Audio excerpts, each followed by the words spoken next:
you know, and you know, nobody has money to. I can't get the money to fund anything. So all I have right now is I have to continue to sell Forgotten Heroes, and the only market I have is the conservative American, pro-American, God-fearing country that wants to see this country get back to where it was. You know.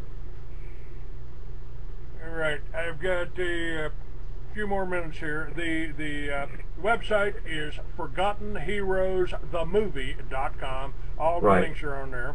And we just put your Facebook site up too. It's Jack Marino 78 on Facebook.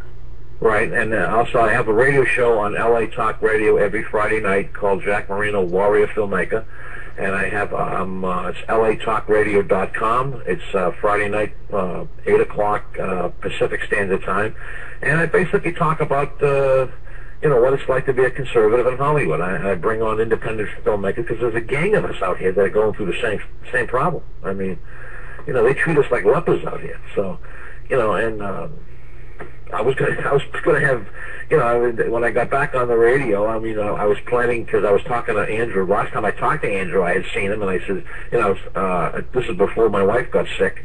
I said, I want to have you on my show. He says, okay. He said, give me a call. He said, well, you know, we'll arrange it. But then my wife got sick. I was off the air for a year hiatus, and then you know, Andrew passed away, and it just he was a great guest to have on an interview. He was really good. So was that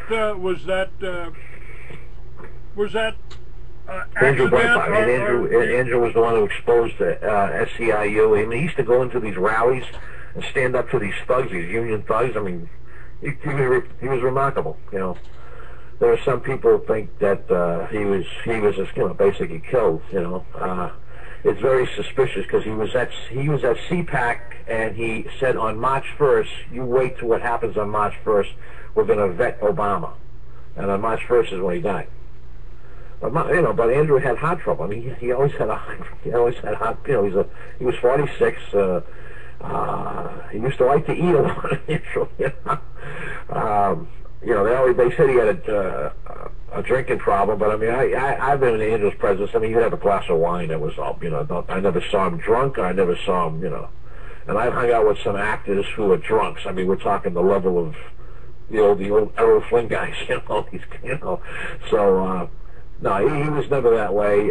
He was very passionate about his work. I think he was just overworked, and you know. But again, I mean, there are people out here who believe he was assassinated. So I don't know. I mean, we just lost a great warrior for our cause. That's all. That's all. And he was really making some inroads against the media, you know. But his website is up. He still got his people behind him. They're still working out there, you know. It's too bad. I mean, it's just one of those things, you know. But we just can't give up. We just got to keep chipping away. And because the progressives aren't going to win, because if they would have already taken this country over years ago, you know, and we would have what everyone says, you know, we would have a totalitarian. But they can't. I mean, we got too many guns. I mean, the resistance in this country would go on for hundreds of years. They couldn't do it. I think it has. I think it has been going on for 100 years. I'm kind of the opinion that we might have been in Armageddon for the last 100 years, but the press didn't tell us. Yeah, well, I mean, again, I mean, it's like, you know, I mean, the American public, I mean, just like with China, I mean, they say they're going to bring the troops over here, and, you know, I mean, the Chinese have money because we go to Walmart and buy their junk, and without that cash flow, they would collapse. If this country said we're not buying anything from China, China would collapse. They have nothing. All right. Recording has been completed. All right, we're out of time here. At truthradio.com. And Jack, let me take care of this for a second here. Go ahead. Programs on demand. All right. I'll just keep you up here for another second or two. So when will this go live? Or this? It's live right now. If you go to my website and click on your name, you can hear the show, well, as soon as I hang up here. But, oh, okay, okay. It's, okay, I'm over the text here there, and I did a third segment here because I really am interested in finding somebody in LA, in Hollywood to work with. I've got 4 films out, the Chemtrails, the video, which has been out for 10 years. I've got True Face of FEMA, and if you're making a documentary, I filmed the first Homeland Security meeting. Right. The briefing by Colonel John Brinkerhoff, where he's telling you in case of a single outbreak of smallpox in a major metropolitan area, we'll need 400,000 well-armed, well-trained, organized, disciplined troops to control the American people, because some of them just won't follow orders. Right. And he says, are you talking about the National Guard? No, they're going to be in Afghanistan or Iraq or someplace. No, we need a cheap source of well-armed, well-trained, organized, disciplined troops. Yeah. Well, Americans have never been disciplined. You know, we're the worst troops in the world. We get the job done. I was talking to somebody years ago, and they were talking about Americans just hate to fight wars. We'll do it, you know, and cause it's something we do, and we'll do it for a certain amount of time, and then we just won't do it anymore. Where the British are very highly trained, highly organized, you know, but they don't get the results that we did. You know, it's just that because Americans just, you know, they'll go do their job, and when it's over, they feel it's over. That's it. We're going home. That's it. You know, and it's the same thing with the American public. I mean, I don't believe that these people have the guts to take this country over, because they would have already done it. You know, and when you read on conservative blogs, I mean, they're talking about all this, you know, we're like Hitler in Germany. I mean, Hitler didn't have to deal with what we have in this country. The German people didn't have the right to bear arms. You know, it was a privilege to have a shotgun in Germany. Just like if the country came out today and said no one can drive a car anymore. Well, it's a privilege. They can take that away from us, but they can't take our rights away from us. They can bust our chops on it. You know, they can make, you know, with this political correctness stuff. I mean, again, we just go to the voting booth and vote these bums out of office. That's all. We just need to get enough people riled up just to go to the polls and vote them out of office, and all this will go away. You know, we probably got a voting base out there of about 40 million of people that have been put in jail for a victimless crime. I mean, if all of those people got their voting rights back, maybe we could do something, you think? Yeah, well, again, I mean, we're still a nation of 300 million Americans. The liberals are a very small minority. You know, I mean, this is why the Democrats couldn't get anything elected unless they steal elections, have dead people vote. Because I mean, that's the only way they win elections, you know. And they have to control the media to win the elections, you know. And that's why they call it, you know, if you're a conservative, they'll call you a bigot, they'll call you a right, because that's all they have. They don't have anything. But yet, we the people basically control this country. We go to work every day. We make the money. We pay the taxes. I mean, if we decide to go on strike, it's over. It's over. None of us go to work for 2 weeks. It's over. Well, what are they going to do? Force us to go to work? You know, I came up. Let me get. I want to get your input on something. I've been reporting on this for 20 years. Right. And I came up with an idea. I mean, we've got so many different things here. They're poisoning us. I think that we're being set up here in America for the same thing that Alexander Solzhenitsyn wrote about in Gulag Archipelago. Right. We got they're imprisoning Americans. You didn't pay your taxes. Oh, what's that you got in your pocket, son? Ooh, right. You're gonna have to go to jail for a while. You know, if we've got more people in America in prison right now than any other communist country out there. Right. And they're getting away with a lot of stuff, you know, and you know they're going after people who are making a lot of noise out there. But again, like I said, I call it when they make their fourth-something move of no return. Then it's it. Because then they have to commit to it, and when that happens, this place is going to explode, and they're going to find out just how many guns are out in this country. One of the solutions that I had was a return to the basis of every civilization. That's right. The self-sufficient family farm. Now, the Vietnamese stood up against us pretty good with the support of all these little farming villages, didn't they? Right. Yeah, they did, yeah. Why can't we do that here? And that's what one of the special forces guys that were at the law enforcement briefing for Homeland Security, he said, you know, we're trained to go into a village and organize a village and teach them how to take care of themselves and teach them how to defend themselves once you send us out across America. Right. Well, again, I mean, you know, the thing is that the progressives have, you know, they've They own the school system since 1947.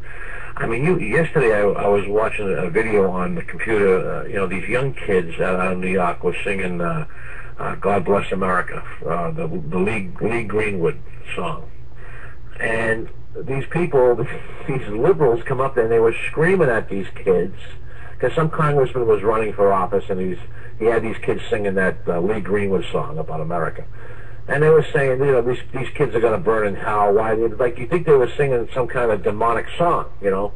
And this is what's happened to this country. They have poisoned the mind of a certain segment of this country, but there's still a minority, you know? They just make the 100% of the noise. These are the guys that get on TV, you know? But the rest of us basically go to work. This is why talk radio is owned by the conservatives. That's why they can't stop Rush Limbaugh. They can't stop us. Because more people think like Rush and conservatives than they think like Charlton Heston said. We're a liberal culture with a conservative country, and we have all the money. I mean, we pay for Obama's food, we pay for his toilet paper, he doesn't pay for anything, and neither does the congressman. What we're going to do is take their pensions away. You know, people talk about the Supreme Court. You know, we have activist judges. Okay, well, let's elect the Congress. We can't get these people out. Well, let's elect the Congress that if the Congress can pass any law they want, and if a Supreme Court justice decides to be an activist judge and goes against the Constitution, you take their pension away. And if they do continue, you take their salary away. Now let's see if they're going to work for free. Just like if someone comes to your house and he's going to paint your house, he comes up with the wrong color, you're going to pay this guy? We ought to be able... That's what you fire these people. We the people don't understand that we can fire these people. We can take their money away because they live off our money. They don't live off some banking money. They live off our money. Because if this country went on strike and no one went to work, there'd be no money. I mean, we go down to the store and you buy a loaf of bread out of the store. All right, there's a truck somewhere in America driving to that store to replace that one loaf of bread. Now, if no one buys that bread, that truck is still on its way. We can back this whole country up like a toilet. What are they going to do then? I mean, this is how much power we have. The problem is we get up every day and we go to work. We go to work. We go to work. You know, and it's just, you know, it's just. We need to get back the narrative. We need to get conservative. There are conservative billionaires out there. You know, I don't know them personally. I know of them. You know, you think they would, you know, pool their money together and to create some sort of a small independent studio. You can make movies for under $1 million. You can set up your own distribution. Mel Gibson proved it. I've been screaming this since the 1980s because I had friends that, you know, we were making low budget movies in the 80s when the video market was going through the roof, where you can produce and distribute your own film because you deal directly with the foreign buyers, and as long as you're supplying the product, they'll buy it from you. But you have to look like, you can't look like you're a one-shot deal. You're only going to be around for 1 or 2 years.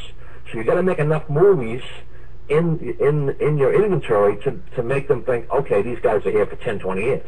And that's what you need. You need that kind of money to get that thing rolling. So once you do that, then the left will attack you, and that like they did Mel Gibson. I mean, Mel told a friend of mine when they were attacking him for the whole year of The Passion, he says, I couldn't pay for this kind of publicity. I couldn't pay for it. Do you think somebody sent this woman in on him to destroy him? I believe, I was told from a friend that knows Mel, and that DUI thing, I mean, because Mel has a drinking problem, okay? And the only road from his house to that club in Malibu is that one road in that canyon. And that's the only way in and out of Malibu, okay? So they knew Mel drives that road at night. So he had just come back from shooting that movie, Apocalypto. And it was probably one of the first films that, because normally him and his wife used to go together and stuff like that, but after 20 years of making films, she probably doesn't want to hang around a movie set. So he came home, and I believe they had some sort of an argument. And then, because when a guy leaves his house with a bottle of booze, he's upset, So he's drinking and he's going down the road, and they knew his habits, and I believe they set him up to teach him a lesson. That's my theory, because no one, when you get busted, and you're drunk on this, and you're sitting on the side of the road, you just don't blurt out, the Jews start all the wars. Why didn't Mel being Irish? Why didn't he say, well, the Irish are all drunks? You know, or the Italians are all in the mafia. Why didn't he say stuff like that? You know, because the officer that arrested him happened to be Jewish, and Mel knew him. They were some, I don't want to say they were friends, but the deputy sheriff department of that area in Malibu, Mel always had them over his house, you know, and he apparently he donated over $15,000 to that sheriff's county, you know, as a citizen. You know, he helps out, he funds them, and he has them all over their house with their families, and he has cookouts and stuff. He said Mel knew this guy. They knew each other, and they used to rag on each other. So this officer said something to Mel. He must have said something to him, because when you're drunk like that, now he did call the female deputy sheriff. You know, I mean, he's sitting there looking at her. He says, you know, he says, "Hey, sugar tits." So, I mean, that's what you say when you're drunk. But to come out and say something about a race of people out of nowhere is baloney. You know, I don't buy it. I just think that this police officer said something to antagonize him, and that was Mel's response. You know, and it went viral. It went viral because Mel is the token conservative. He betrayed what I believe was the liberal confidence, because he was their token that they loved at the party, because Mel's a very well-liked guy in Hollywood. You know, he's a fun guy, and, you know, he's very successful. And he betrayed them. He made this movie about Christ, and, you know, Hollywood is a godless society. You know, and then the movie went out and made, you know, $600-700 million. That's the crime he committed, and he never paid tribute to the bosses. It's run like a mafia. This is just like a mafia. I mean, every dime. That's why they didn't nominate him for it. Now, that movie should have won Best Picture of the Year. You know, it was nominated, but not one nomination won, because they purposely boycotted the film just to teach Mel a lesson. And all Mel has to do is look at his bank book. He's got $1 billion in there. You talk about being able to throw these people out by voting them out, but I went through a presidential election. My candidate was named Charles Collins. Right. Back in 1996, he was the first Republican to sign up for the candidacy, and he was the only one that was talking about removing the Federal Reserve. Right. And every time he got up on stage at the Republican conventions, at the conservative conventions, every cameraman on stage turned the cameras off, pointed them at the ground. In 2 states, Michigan and Maine, right, they turned off his microphone, so right, nobody knew what he was trying to talk about. And yeah, they took all of the signs down for Collins from all over the convention hall. Right. No, it's the only way they're ever gonna audit the Fed is when the Fed basically collapses the country. That's it. You know, because, I mean, you know, if these things are true, that, you know, Kennedy was assassinated for the U.S. dollars and the Fed, and so was Lincoln and everybody else. You know, I mean, then again, if that's true, I mean, nobody knows. I mean, people say it is. You know, I've heard. You know, you hear so many different stuff. I mean, nobody really knows.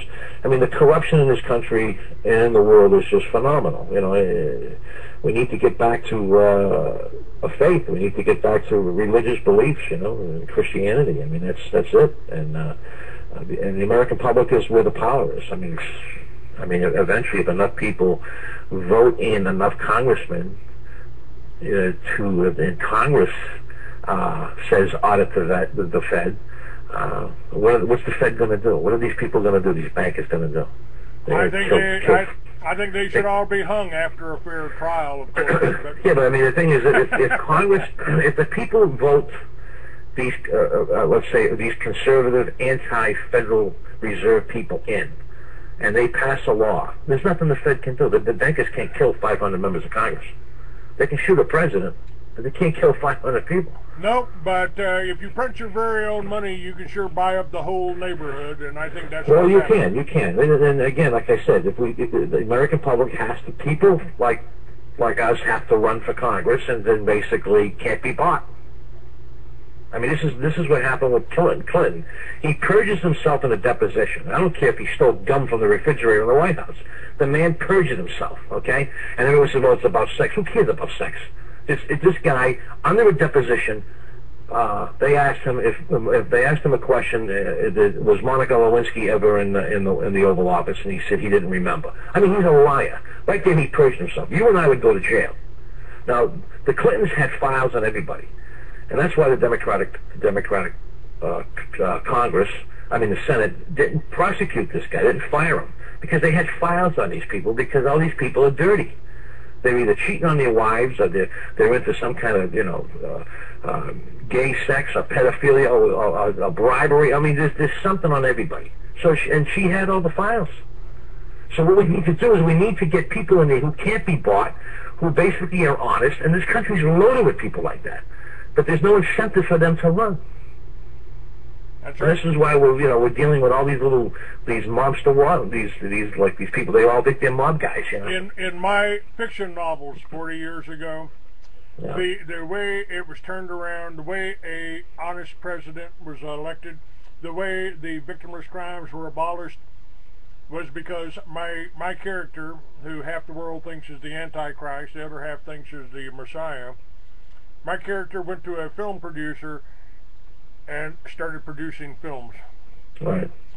Well, that's the only way to do it. I'm a firm believer in that. The problem is, you know, films, you need a funding source. I mean, I've got some scripts I'd like to make, you know. I mean, I have people that have written some scripts. I have a friend that's translating the Bible from the original Aramaic to English. I mean, it's a phenomenal task. Been doing it for 20 years. And it's just, you know, I mean, when you read the interpretations of the original Bible that was written in the language of Christ, and it's very poetic. I mean, it's just incredible. And the country's not exposed to this, you know. And you know, but you need funding. We need billionaires to put up money, you know, so we can make these films. It's what they've done to me. They can't silence me. You can't threaten me. I've been threatened by the best, CIA. Right. We're gonna let you live this time, Clay. But yeah, you know, the funding, they broke me financially. They broke my companies. They interfered with $1 million deals. Right. They contact somebody was able to contact every stockholder in a publicly traded corporation to tell them what an anti-racist, anti-Semite bigot I was, you know? Right. Yeah. Well, this is what they do. You know, they called Andrew Breitbart everything, and I mean, I knew Andrew. Andrew was the funny guy. He was a nice guy. He's a family man. He loved his kids. You know, I mean, you feel so bad for his wife Susie. I mean, I've met Susie. She's a sweetheart. He had great little kids. You know, Andrew was born in this country. He grew up as a liberal, and he got his epiphany when they went after Clarence Thomas. You know, he just saw how evil. I mean, I grew up in a democratic world. I saw how it was growing up in Boston. You know, and you know, I've been a conservative since as long as I remember, in the '60s. You know, I mean, I'm the son of World War II veterans. Well, the name of the movie is Forgotten Heroes, themovie.com. Right. And I haven't seen it yet. I really would like to watch it. I wish if I had the money, I'd be buying one and watching it. I would have watched it already. Well, when you get the money, I'm not going anywhere. So I mean, if it takes me another 100 years, I'm going to sit here and sell one DVD at a time.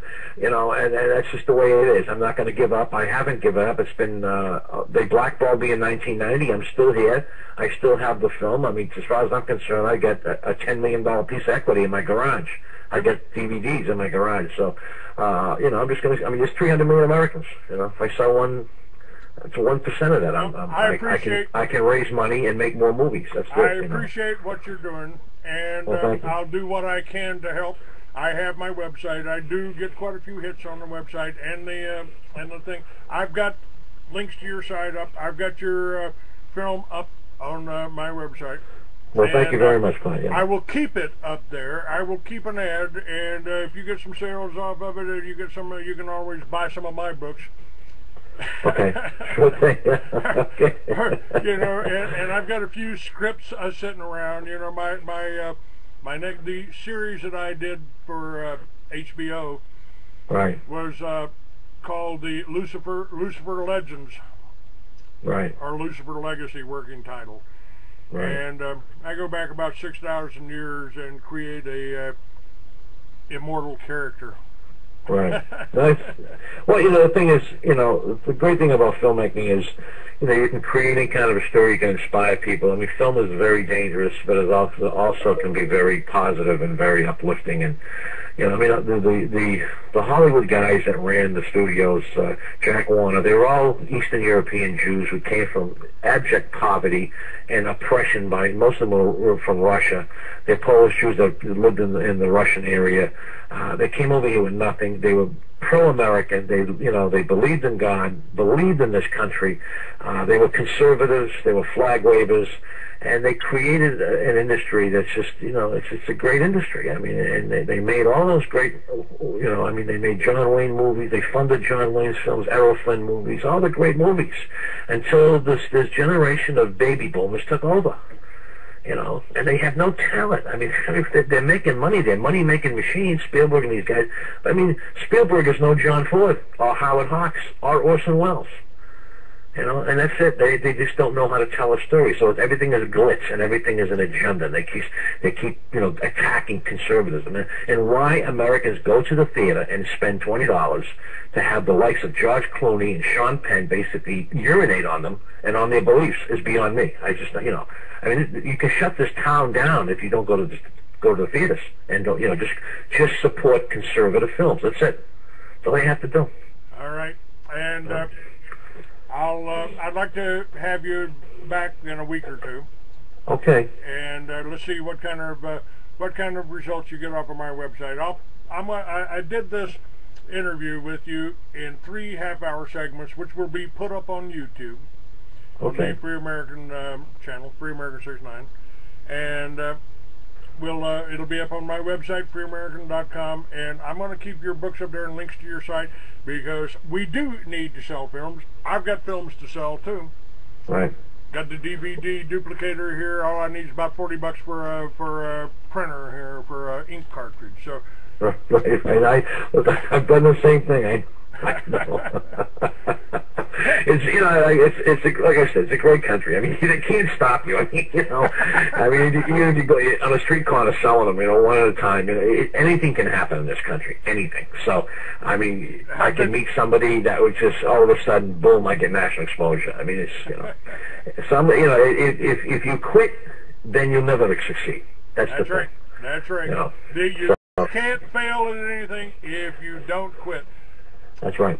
Jack, thank you very much. I appreciate meeting you. I appreciate you being on my show. And I'll get a copy of your movie as soon as possible. All right. Well, thank you very much, Clay. Thanks for having me, and good luck with your stuff. And the whole trick of this is funding. We got to find a funding source. That's all right. You find it, let me know, because I got a lot of scripts here, and I can certainly help organize a bit. Thanks very much. All right. Thank you, Clay.